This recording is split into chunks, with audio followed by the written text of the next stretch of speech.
এটা কাশ্মীরে হয়েছিল। কাশ্মীরের লোকেরাই ভারতবর্ষের মধ্যে উদ্বাস্তু হয়েছিল। আমরা সারা দুনিয়া থেকে লড়াই যুদ্ধ হোক যাই হোক দেশ ছেড়ে লোকে অন্য দেশে যায়। আজকে প্যালেস্টাইনে হচ্ছে, সিরিয়াতে হচ্ছে, কাশ্মীরে এক সময় ছিল। আজ কাশ্মীরের লোক কাশ্মীর ছেড়ে কোথাও যাচ্ছে না, ফিরছে। কিন্তু পশ্চিমবাংলার লোক পশ্চিমবাংলার এক জেলা থেকে অন্য জেলায় যাচ্ছে বা পশ্চিমবাংলার বাইরে চলে যাচ্ছে। এটা 21 সালে ইলেকশনের পরেও দেখেছি বহু লোক বাংলা ছাড়া হয়েছে। আর এখন মুর্শিদাবাদের লোক মালদাতে নদিয়াতে চলে যাচ্ছে বা অন্য জায়গায় আত্মীয়র বাড়ি চলে যাচ্ছে। তো আজকে দেশ ভাগের চেয়েও ভয়াবহ পরিস্থিতি। বাংলাদেশ থেকে হিন্দুরা পালিয়ে আসছে অত্যাচারের ভয়ে পশ্চিমবাংলা, এটা ঠিক আছে।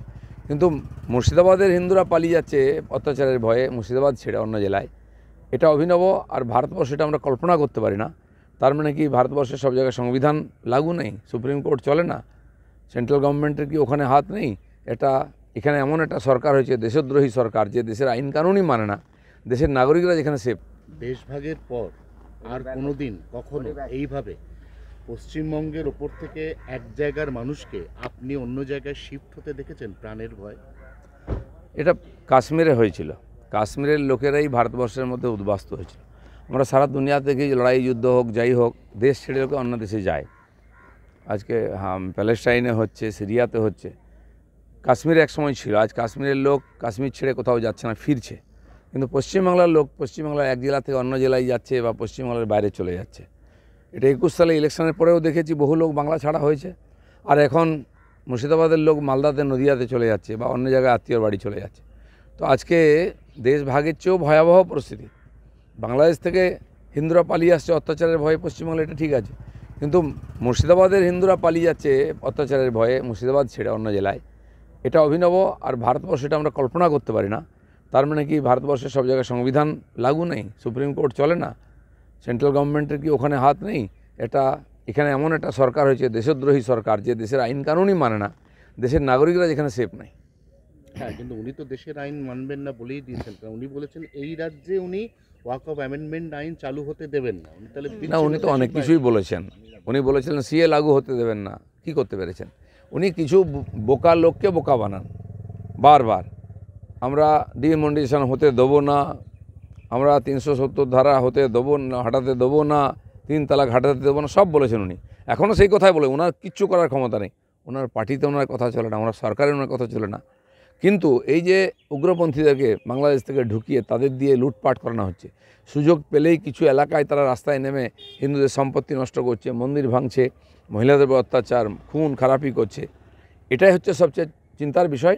আর এটা যদি চলতে থাকে সত্যি সত্যি পশ্চিমবাংলাটা পশ্চিম বাংলাদেশ হয়ে যাবে। হ্যাঁ, কিন্তু রাজীব কুমার তো আজ মানে সাম্প্রতিক ঘটনাগুলোকে ইগনোর করছেন, আনদেখা করছেন, করে বলছেন সব পিসফুল। সে তো রাজা যত বলে পারিষদ দলে বলে তার শতগুণ।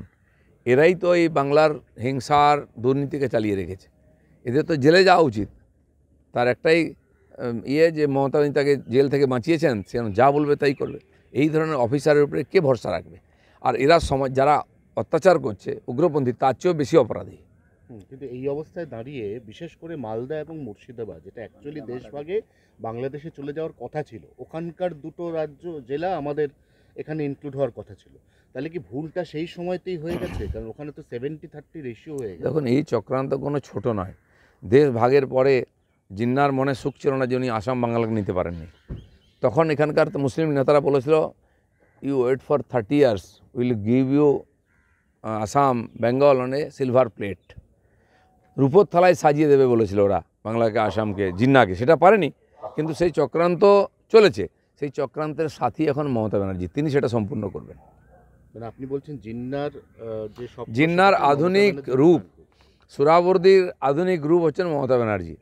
হাতে করে হিন্দুদের ঘর ছাড়া করছেন, হাতে করে পশ্চিমবঙ্গকে পশ্চিম বাংলাদেশ করার চক্রান্তকে সফল করছেন। যিনি যতদিন থাকবেন পশ্চিমবাংলায়, কোনো হিন্দু সেফ থাকবে না। এখানকার রাজনীতি, অর্থনীতি, সমাজ, শিক্ষা কিছুই সেফ থাকবে না। আরজিকর দেখুন, একটার পর একটা ঘটনা হচ্ছে। সেজন্য মমতা ব্যানার্জি থাকলে বাংলার কোনো শান্তি নেই, সুখ নেই, উন্নয়ন নেই। মালদাহের ক্যাম্প থেকে মহিলারা বলছেন যে ইজ্জত দিলে তাহলেই স্বামী সন্তানের জীবন বাঁচবে। কোথায় দাঁড়িয়ে আছেন এখানকার বাংলার মহিলারা? দেখুন, এই অত্যাচারের পেছনে একটা উদ্দেশ্য থাকে, হিন্দুদের ঘর ছাড়া করে তাদের সম্পত্তি দখল করা। আপনি বাংলাদেশে দেখুন, সেখানে পরিষ্কার বলা হচ্ছে, হয় ধর্ম ছাড়ো, না হয় দেশ ছাড়ো। পশ্চিমবাংলায় তাই হচ্ছে। মুর্শিদাবাদে, মালদা হিন্দুদের তাড়িয়ে দেওয়া হচ্ছে। তারা যদি লুঙ্গি পরে নেয় তাহলে ওখানে থাকবে, নাহলে থাকবে না। তো একদিকে ভয় দেখিয়ে ঘর ছাড়া করে সম্পত্তি দখল হচ্ছে, আরেকদিকে ববি হাকিম বলছেন দাওয়াতে আর ইসলাম হয় ইসলামে এসো, আর নাহলে সম্পত্তি দাও, ইজ্জত দাও। তো বাংলাদেশের চেয়েও খারাপ অবস্থা হয়েছে।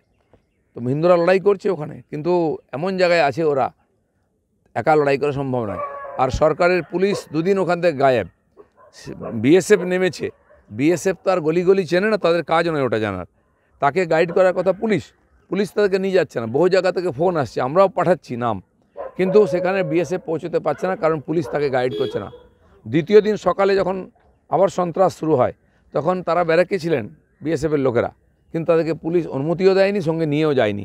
তাই চোখের সামনে এই ঘটনাগুলো ঘটেছে এবং দুটো মার্ডার হয়েছে। ভোটের আগে যে এই প্রশ্ন জারি যদি না করা হয় তাহলে ভোট ঠিকঠাক হবে? রাষ্ট্রপতি শাসন হবে কিনা সেটা তো আমাদের হাতে নেই। আমরা পশ্চিমবাংলার মানুষ, এখানে লড়াই করব, বাঁচব। এরা চাইছে উত্তর দিনাজপুর, মালদা, মুর্শিদাবাদ, নদিয়া, বীরভূম, হাওড়া, দক্ষিণ চব্বিশ পরগনা, উত্তর চব্বিশ পরগনার বিস্তীর্ণ এলাকা, এই এলাকায় হিন্দুরা যেন ভোট দিতে না যায়। আর এখানকার সিটগুলো জিতলে মমতা ব্যানার্জি সরকার হয়ে যাবে। সেই জন্য একচেটিয়া এখনও আর এই সন্ত্রাস করা হচ্ছে হিন্দুদেরকে ভয় রাখার জন্য, তারা ইলেকশনে অংশগ্রহণ না করে। মহিলারা বলছেন এক তো জলে বিষ মেশানো হচ্ছে, আর অন্যদিকে গায়ে পেট্রোল ঢেলে জীবন্ত পুড়িয়ে মারার চক্রান্ত করা হয়েছে। এখানে ইসরায়েল হামাসের যে যুদ্ধ চলছে না, ঠিক সেরকমই এখানে মুসলমানদের সঙ্গে হিন্দুদের চলছে। যেখানে সংখ্যালঘু আছে হিন্দুরা, সেখানে তাদের ধন মান সম্মান কিছুই সুরক্ষিত নয়। কিন্তু এখানে যেখানে মুসলমানরা সংখ্যালঘু হিন্দু সমাজের মধ্যে, তারা সেফ আছে, আনন্দে আছে, আমাদের চেয়ে বেশি সুবিধা পাচ্ছে। আমরা দোলেতে 2 ঘন্টা জল পাই, ওরা ঈদেতে সারাদিন জল পায়। এটা মমতা ব্যানার্জি করেছেন। তো সেই জন্য এখানকার বাংলার হিন্দুরা যতক্ষণ বাংলায় আছে ততদিন এটা বাংলাদেশ নাই। যেখানে যেখানে হিন্দুরা সংখ্যালঘু হবে সেটা বাংলাদেশ হয়ে যাবে। সেই চক্রান্ত মমতা ব্যানার্জির হাত ধরে হচ্ছে। প্রতি শাসন হবে কিনা সেটা তো আমাদের হাতে নেই। আমরা পশ্চিমবাংলার মানুষ, এখানে লড়াই করব, বাঁচব। এরা চাইছে উত্তর দিনাজপুর, মালদা, মুর্শিদাবাদ, নদিয়া, বীরভূম, হাওড়া, দক্ষিণ চব্বিশ পরগনা, উত্তর চব্বিশ পরগনার বিস্তীর্ণ এলাকা, এই এলাকায় হিন্দুরা যেন ভোট দিতে না যায়। আর এখানকার সিটগুলো জিতলে মমতা ব্যানার্জি সরকার হয়ে যাবে। সেই জন্য একচেটিয়া এখনও আর এই সন্ত্রাস করা হচ্ছে হিন্দুদেরকে ভয় রাখার জন্য, তারা ইলেকশনে অংশগ্রহণ না করে। দেশভাগের পর আর কোনোদিন কখনো এইভাবে পশ্চিমবঙ্গের ওপর থেকে এক জায়গার মানুষকে আপনি অন্য জায়গায় শিফট হতে দেখেছেন প্রাণের ভয়? এটা কাশ্মীরে হয়েছিল। কাশ্মীরের লোকেরাই ভারতবর্ষের মধ্যে উদ্বাস্ত হয়েছিল। আমরা সারা দুনিয়া থেকে লড়াই যুদ্ধ হোক যাই হোক, দেশ ছেড়ে লোকে অন্য দেশে যায়। আজকে প্যালেস্টাইনে হচ্ছে, সিরিয়াতে হচ্ছে, কাশ্মীরে এক সময় ছিল। আজ কাশ্মীরের লোক কাশ্মীর ছেড়ে কোথাও যাচ্ছে না, ফিরছে। কিন্তু পশ্চিমবাংলার লোক পশ্চিমবাংলার এক জেলা থেকে অন্য জেলায় যাচ্ছে বা পশ্চিমবাংলার বাইরে চলে যাচ্ছে। এটা 21 সালে ইলেকশনের পরেও দেখেছি, বহু লোক বাংলা ছাড়া হয়েছে। আর এখন মুর্শিদাবাদের লোক মালদাতে, নদিয়াতে চলে যাচ্ছে বা অন্য জায়গায় আত্মীয়র বাড়ি চলে যাচ্ছে। তো আজকে দেশ ভাগের চেয়েও ভয়াবহ পরিস্থিতি। বাংলাদেশ থেকে হিন্দুরা পালিয়ে আসছে অত্যাচারের ভয়ে পশ্চিমবাংলা, এটা ঠিক আছে, কিন্তু মুর্শিদাবাদের হিন্দুরা পালিয়ে যাচ্ছে অত্যাচারের ভয়ে।